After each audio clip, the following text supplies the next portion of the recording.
super platinum, so you feel like Thanos now, like sitting here, wow, I'm on top of the world. A little bit. How many years of real estate experience do you have as a RES? Right. So actually, coming this year is actually about 5 years. But previously, even before joining the industry, was doing more in landed developments. Right. So just even before that, just a little sidetrack lah. Even before joining the industry, I'll just take my car to like drive around the landed enclaves to really like understand how these homes are built a certain way, what's the charm of these like areas, right? So that was my interest. Then during that 3 years, as a landed developer, I was actually tasked to do a lot of the East Coast properties, Bukit Timah properties. So what I usually do is to really find value in those like old plots of land, to really build it up fully, oversee the whole process. So that is something similar what I'm doing now for my clients also. When did you pass your RES exam? Back in actually 2022. Yeah. He have a very interesting strategy on how to pass the exam. Okay, the exam results is about to be out this week or next. Okay, when I spoke to him and he told me about his strategy, I said, like that can meh? Maybe can you share with them? What was your focus on how do you pass the exam? Just a little bit. Right. So previously, while being like doing a mid-career switch, juggling my sales as a developer, so to me, I felt that if I were to study for both papers, surely I cannot pass both at one shot. So my strategy was to just study for one, clear one, then the next round study for the paper 2 and clear like paper 2. So that was my aim lah. So meaning to say, right, you consciously say that this round I'm just going to do paper 1. But do you attempt for the paper 2 exam? Still attempt lah, but I know sure. Means sure never gone, study, yeah. Just go and try one. Yeah, just to get a feel. He told me like he got no stress in the exam. He just study for one paper, then just try paper 2, never study one, just go and see what happens. So paper 2 didn't manage to make it the first time. Yeah, for sure. Because they didn't even put in the time to study and all this. So he was sharing, right, he got 5 years of so-called real estate experience, but being a full-time or even an RES licensed agent, right, only since 2023, in the month of January, February. So we are now in your 14th month. How do you do in your first year itself? First year, I started off actually mid of last year. So back then, I was still trying to figure out my business model, because previously what I was doing is more similar to like tagging. So I wasn't too used to doing your own prospecting, do your own marketing. Previously, all I need to do is just be very good with your product, tag for agents, oversee more of construction related. So related but not so related in a sense. Right. So first year I just did about 100 for mid of last year. Actually, I just want to say this. For new RES that start in May itself, actually regardless of the May, even if it started in January 2023, in 1 year, $100,000 commission is a respectable result. Hey, let's give a round of applause. Really well done. I feel that, why do I want to say this? Number one, it's not about Keith. It's that a lot of new RES out there have a lot of fear. Coming into the market is so competitive. Am I doing good enough? So I just want to assure all the new RES out there is this, that you earn a decent income. Main thing, we just focus on ourselves and continue to learn. You never know, you'll be sitting here as a super platinum. But do you ever dream or think that you will be a platinum or even a super platinum? Anyway, is his first platinum already a super platinum? Can you share on that? Honestly, that wasn't our focus, right? Because my wife was also in the line. She's seated here with us. That wasn't our true focus when we started the business. To us, it's just with our mentor like Veroy, absorb as much as we can and just go double down on what we believe in. Even though maybe there are certain periods of no result, we just try to do our best, because the industry is already so competitive as it is already. So maybe you can share a little bit. You share a little bit about team dynamics, working in the team together, so that help you and support you as a new RES. Maybe you can share with us what is actually your strategy. what's your sales like? I mean, what's your sales focus like? Okay, so back then in my firm, I noticed that because I was actively working with like Propnex agents, so everybody is very good in their HDB condo market. So I find that in the landed segment, there's quite a niche that maybe I could fill. So using my experience, my construction background, maybe my landed knowledge per se, so I find that maybe I can actually value add to three groups of clients that I usually target. So group number one is, of course, current landed owners who sometimes they don't know what to do with their properties, how to maybe increase the value, whether they need to sell, need to right size. So that's one group. Group number two is, of course, condo upgraders who maybe previously they made pretty good moves. But when they step into the landed market, sometimes they find themselves a little bit stuck. What do I do in a resale viewing? Why is this house so old? Like compared to like viewing like a very beautiful show flat. Then group number three is, of course, maybe clients that are in their early 30s who have the end goal of like attaining a landed property. So this tree is currently like our business model that we are currently running. So we understand you're saying you're targeting condo owners who aspire to be a landed owner, and also current landed owners who are unsure about the market or even how to increase the value of their land or whether it's time to exit. But how do you find all these clients? That's the question that we all want to know as well. So most of my listings are between maybe the entry landed mark. So that's where I get to meet a lot of these buyers who are potential sellers also. So many of times they already have their existing portfolios. Maybe they need advice. What do they do? Most of the time they need to like liquidate their properties. So a lot of movement, a lot of moving parts just for them to attain their landed property. Wow, okay. So maybe you just bring us up to speed with the market right now, right? When you talk about condo owners where the quantum is equitable to a landed property, right? Roughly how much is it? 7 million, 8 million, 9 million? Right. If you take maybe Bedok, for example, District 16, so maybe Seneca Residences, a 5-bedroom or even a 4-bedroom is already costing about 5 million. So in the landed segment currently, right, you probably can get a landed property for about 4, probably about 3.6 to 4. So as a buyer with that budget, it makes more sense to go for landed property because that condo is probably just about 2,000 square feet. It's big, but compared to like a landed for the space, it's quite different. So what I hear from Keith is this, he has a very clear positioning on what he hoped to achieve. For example, he's targeting people who have the aspiration to upgrade to landed. So from there, he backward engineer his prospecting effort or his catchment area. So you already know what I can swing them to buy or value add to them, maybe 5, 6, 7 million or 3 to 4 million. I backward look around the same area on what's available there. I know this is common knowledge that a lot of people, a lot of us know. But sometimes we may not execute why. We may be thinking, does it really work? Maybe on a weekly basis, on a monthly basis, right? How many of such conversion, just ballpark numbers, that means they come and see the condo catchment area, you're able to share with them a little bit about landed properties, not say about conversion to sell or to buy, but to speak to them, engage them, roughly, ratio? Right. So I think the main focus during viewings is just to provide like value when they view the house, because many of the times these owners, these potential buyers, they know that landed is the ultimate goal, but when they come to see the place, even sometimes when I bring my buyers to see the place, the listing agent may not know fully like what's the potential of the place. So that's where I try to like value add.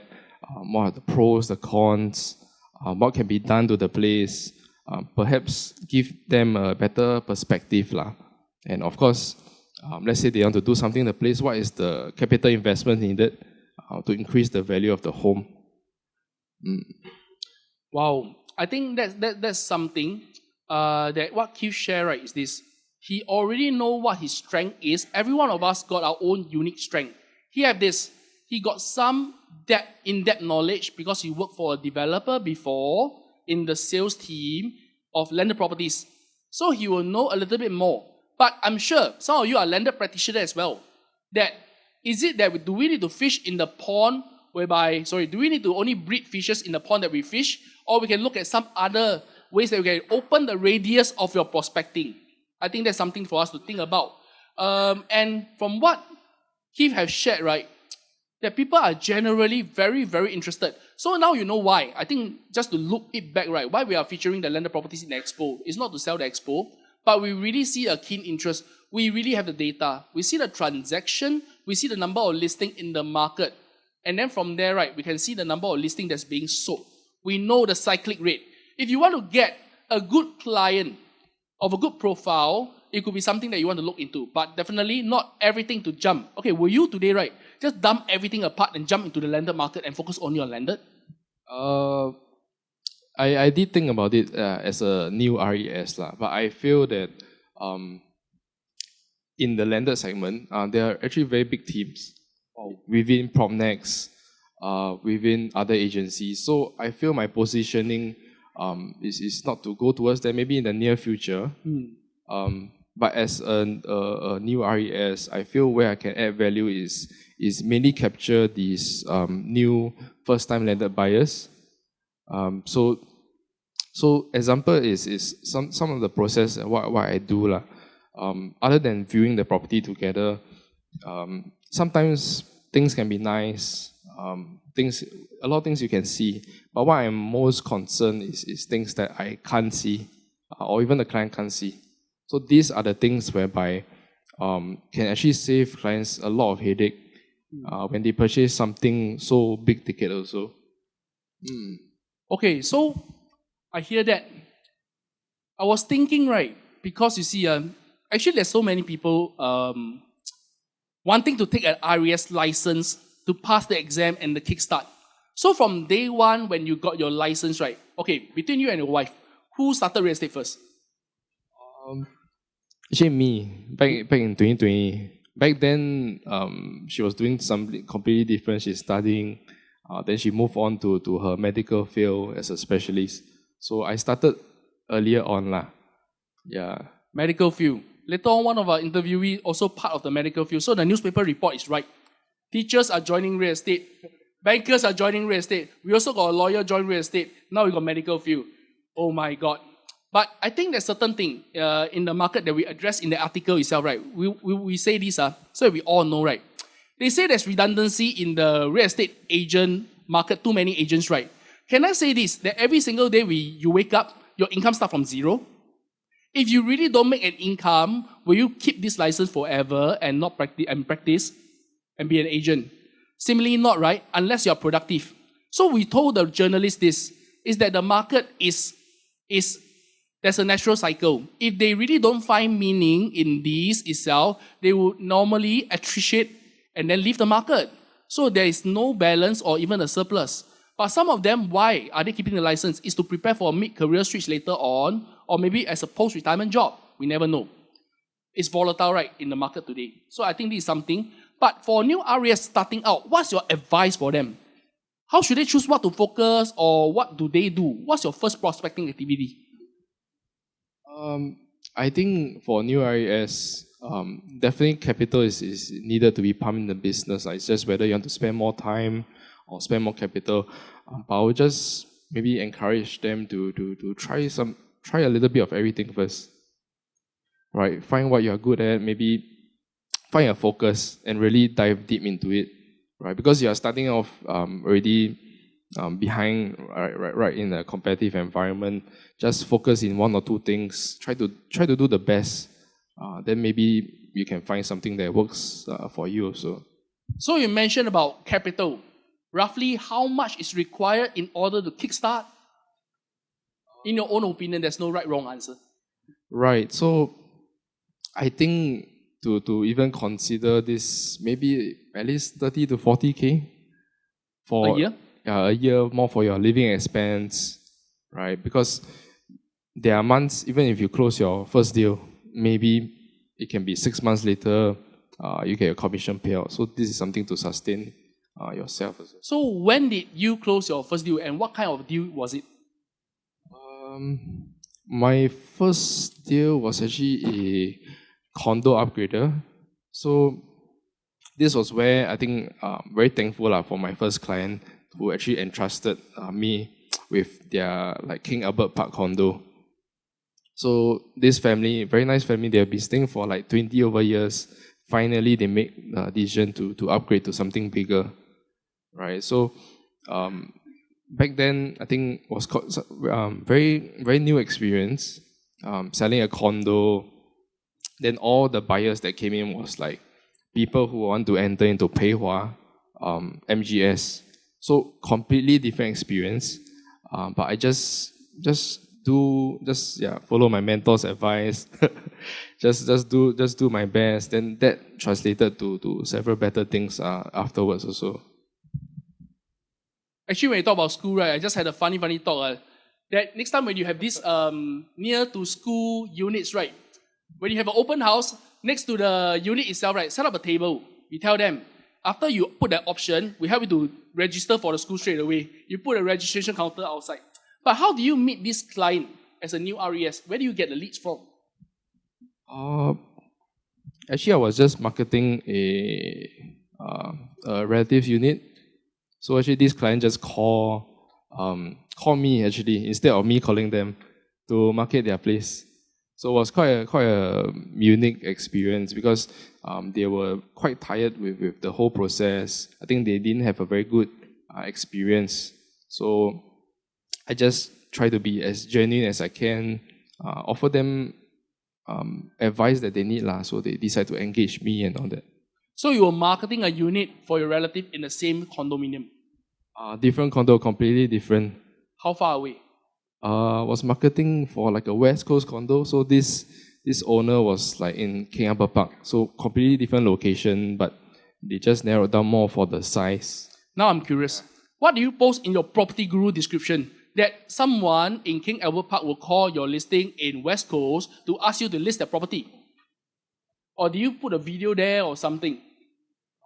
Very basic, just the standard photos, videos, virtual tour. Featured agent? No. Boost? Just reposting only. At that time, before I met my mentor, Barai, I actually didn't believe in turboing. Just reposting. Yeah, only after that, then I changed a little bit. I think this one just bring out just one thing is this, whatever we do, there will be a result that comes, that follows. It may not be immediate or it may not be so obvious to us, but sometimes it happens. And for a owner that you said had a previous experience selling to appoint a new, because the time was the first deal So, how did it happen that he trusts you, he believes you were new, and he appoint you to market the sale? Of course, as a brand new agent, you don't want to come off as totally brand new. Did he know that you were new? They probably can tell, but I just... But now with this interview, confirm. That time, he was new, but good. So they could tell. Did they ask you about it? I think they could tell after the whole process. Yeah, when things go sideways, then maybe they can see, why certain things can be better, perfected. Yeah, but ultimately, I still sold their property within a month. Found them the next place. Didn't have to rent. Even got an extension for them. So completely smooth. Right. I think this is really something about even though you got experience, but as a RES is new, coming to the market, right? They don't have fear one. They just do only. So along the way, progressively, step by step, option, learn how to view OTP. After that, what's next? Ask around the teammates or even the mentor, any law firm, and what's the process, timeline. So your first OTP, who helped you to view? Because before that, as in my previous firm as a developer, we do have OTPs also. But when coming into the agency, it looks completely different. So I just feel what I needed to feel. Of course, just send my mentor, make sure everything is correct. Yeah, then just go ahead with that. So very, very happy to hear that from you. You transacted the Ava Tower, about 2 million, Soul Acres, Pavilion Park, Botany, and Jervois Lodge, seemingly everywhere. So from this spread of properties, right, how do you get this listing? Because you say that you focus in places whereby the quantum is equitable to landed properties. So this one is on the way, by the way, things spin off, or through a focused prospecting strategy? Actually, all these recent closings, it wasn't, it wasn't a quick, it was a very slow cook process. Actually, all of this closing was actually just started from one single listing. So that listing is actually like a cluster landed, low 3 mil. So from that, I actually captured a lot of landed buyers, condo, maybe landed downgraders, even potential condo sellers. From there, try to spin off as much appointments as I can, right? So that actually translated several months later to all these recent closings. So if you hear the gist, there's a sweet spot in the market for listing between 3 to near 4 million. You can go up, you can go lateral, and you can go down. So this is something in the market that you should understand. And you mentioned about cluster landed. Okay, other than this, what do I want to bring out just now? I was thinking, okay, I dropped that thought. So next, actually I want to bring out something about the cluster landed. Is that really through that, right? You notice you really have a very specific targeting. You really can churn out a lot of listing from there. What I wanted to say just now, I remembered already. People who are looking at landed properties, you know about the ABSD, right? You will notice that most of the people looking at this upgrade level of property, right, classification of properties, they already own one. But because of the ABSD in the past, right, normally we can own multiple properties, so we have a spare property to stay. But this time around is different. Until they find a property, then they decide to sell. So this is a common trend in the market out there. So if it's something that is an upgrade class, you will commonly meet a lot of sellers as well. So something for you to take note out there in the market. Okay, I think there's a lot of value that you shared out there in the... So, have you invested in any properties or yourself? Right, so back then, being employed as a developer was drawing quite a healthy income. So that actually gave me the capability to invest in my first private property with my wife back then. Right, so currently we're still holding on to it, and we are looking towards upgrading it just next year after the SSD. Wow, already looking forward. So what's next? What are you going to buy? Must have a target and a dreamer. Right, definitely not landed property. We are looking for something bigger, hopefully even a 4-bedroom. That's something that motivates us to do well in this. In fact, when you say that, right, I deliberately draw that out. I want to push you. You just turned 30 years old 2 weeks ago, your birthday. Anyway, the next award winner, the birthday also in April. Maybe next time we just, this month, the interview, right? Whoever birthday, we just invite you. Then you become the interviewee. Coincident. 30 years old. I just want to push you a little bit. You earn your super plat in the first quarter, which is 250% of your income of last year. You still got another 3 quarters to go. So a landed property is within reach itself. I'm helping your wife to say this. Yeah. So this is very important. So as long as you set your goal to it. Okay, any advice for fellow new RES? I feel just trust your mentor and just believe in the vision and just do what needs to be done. I think that's basically the line is already as tough as it is. You can control what you can control. Just go straight on. Yeah. Thank you so much. Keith, anything to add on to share with our fellow prop machine here? Right. So hope to, of course, have the opportunity to co-broke with many of you guys. And of course, for me and my wife, whether to our clients, whether you are a very savvy condo player in the market or whether you are a condo upgrader, we feel just reach out to us. We want to know your dreams, your vision, your plans. If even nothing comes to it, right, at least we can at least have a friend. Right. So that's all. Thank you, Keith, for sharing. I think the new RES really have a better chance at success. Why? There's a support platform here that give them the confidence that you can become the next Keith. I want to tell all the new RAs out there that you can earn a modest income, and you can also choose, if you decide to push yourself, the stage is for every single one of you. All right, Keith, congratulations to a Super Platinum Award. Let's Thank you, present him his award. May I invite...